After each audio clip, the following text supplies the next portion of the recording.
In the winter of 1637, the bells of the small town of Eilenberg rarely stopped ringing. They rang for the dead. War had already stripped the town bare. The 30 Years' War marched across Germany like a storm with no mercy, burning farms, emptying homes, and filling the roads with widows and starving children. Then came the plague. Smoke from funeral fires drifted through the streets day and night. At the center of it all stood a weary pastor named Martin Rinkart. Every morning, he opened the doors of his church, not knowing how many bodies would be waiting outside.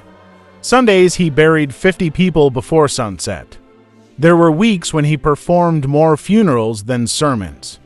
His own hands became cracked from digging frozen graves. Still, every evening, Rinkart lit a single candle inside the church. The townspeople could not understand it. Food was scarce. Soldiers demanded what little remained.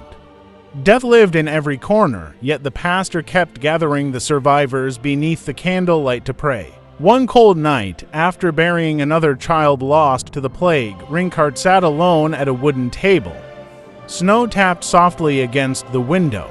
He looked at the empty pews, the dying town, and the darkness pressing against the walls. Then he picked up a quill. Instead of writing about fear, he wrote about gratitude. Now thank we all our God. The words seemed impossible. Thank God, in the middle of war, hunger, and death. But Rinkart believed gratitude was not born from comfort. It was born from survival.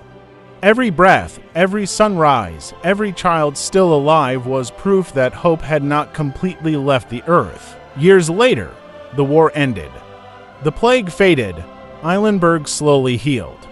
But the hymn Martin Rinkart wrote in the middle of despair traveled far beyond the broken town. Centuries later, churches around the world still sing "Now Thank We All Our God," often without knowing it was written by a pastor surrounded by graves who chose thanksgiving when the world gave him every reason to surrender to sorrow.